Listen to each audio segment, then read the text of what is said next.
TRS ప్రభుత్వం రైతులను అన్ని విధాలా ఆదుకుంటుందని వ్యవసాయ శాఖ మంత్రి పోచారం శ్రీనివాస్ రెడ్డి స్పష్టం చేశారు. అర్హులైన ప్రతి లబ్ధిదారుడికి ప్రభుత్వ పథకాలు అందుతాయన్నారు. ఇప్పటికే రైతులకు ఎరువులు పంపిణీ చేయడంతో పాటు అప్పులున్న సహకార సంస్థలకు వెంటనే ఎరువులు సరఫరా చేయాలని మార్క్ఫెడ్ ను ఆదేశించినట్లు ఆయన తెలిపారు. 17.44 లక్షల టన్నులు కావాలి. 17.44 lakhs టన్స్ ఎరువులు కావాలి. దానికి గాను ఇప్పటికీ 14.11 లక్షల టన్నులు రైతులకు అందుబాటులో ఉంచాం.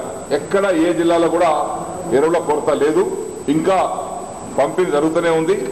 కాబట్టి రైతులు కూడా ఆందోళన పడాల్సిన అవసరం లేదు. అన్కండిషనల్ గా సహకార సంస్థలకి ఈ ఖరీఫ్ సీజన్లో ఎరువులు సరఫరా చేసి రైతును ఆదుకోవాల్సింది కూడా చెప్పడం జరిగింది.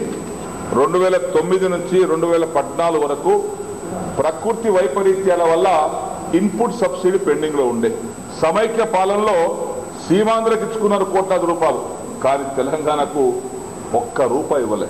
తెలంగాణ ప్రభుత్వం వచ్చిన వెంటనే మొదటి విడత కింద ఈరోజు 9 జిల్లాలకి 480 కోట్ల రూపాయలు ఇన్పుట్ సబ్సిడీ కింద మంజూరు చేయడం జరిగింది.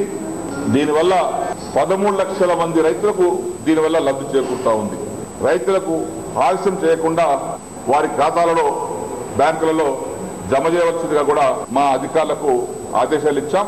ఫార్మ్ మెకనైజేషన్ కింద వ్యవసాయ యాంత్రీకరణ కింద ఈ సంవత్సరం 150 కోట్ల రూపాయలు రాష్ట్రానికి కేటాయించాం.